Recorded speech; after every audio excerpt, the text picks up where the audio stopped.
So recent டைமில் நிறைய parents கிட்ட வந்து குழந்தைங்க காலையில் எந்திரிச்சதும் என்ன குடிக்கிறாங்க, இல்லைன்னா நைட் தூங்க முன்னாடி என்ன எடுத்துக்கிறாங்க அப்படின்னு கேட்டால் எல்லாருமே வந்து காஃபி ரொம்ப ஃப்ரீக்வெண்ட்டாக குழந்தைங்க எடுக்க விரும்புகிறாங்க அப்படின்னு சொல்லி சொல்கிறாங்க.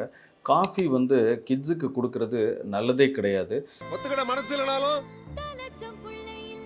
அதான் நேசம். ஸோ இதில் வந்து நிறைய இஷ்யூஸ் இருக்குது. முக்கியமாக அதில் இருக்கிற கஃபின் வந்து குழந்தைங்களோட ஹார்ட் ரேட்டை வந்து தேவையில்லாமல் இன்க்ரீஸ் பண்ணுறதுக்கான வாய்ப்புகள் இருக்குது. ஸோ இது வந்து ஒரு பிரெயின் ஸ்டிமுலண்ட் இது. ஸோ குழந்தைங்க நைட்டு தூங்குறதுக்கு முன்னாடி காஃபி எடுக்கிறதுனால ஸ்லீப் டிஸ்டர்பன்ஸ் அதிகமாக ஆகிறதுக்கான வாய்ப்புகள் ரொம்ப ஜாஸ்தியாக இருக்குது.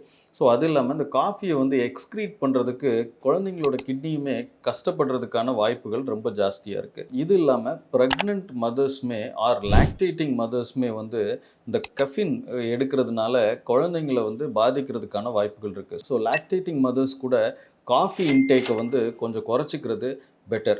ஸோ குழந்தைங்களுக்கு காஃபி கொடுக்கறதுனால குழந்தைங்களோட வளர்ச்சி வந்து ஓவராலாகவே கொஞ்சம் அஃபெக்ட் ஆகிறதுக்கான வாய்ப்புகள் ஜாஸ்தியாக இருக்குது. ஸோ காஃபியை கம்ப்ளீட்டாக அவாய்ட் பண்ணிடுங்க. தேங்க்யூ.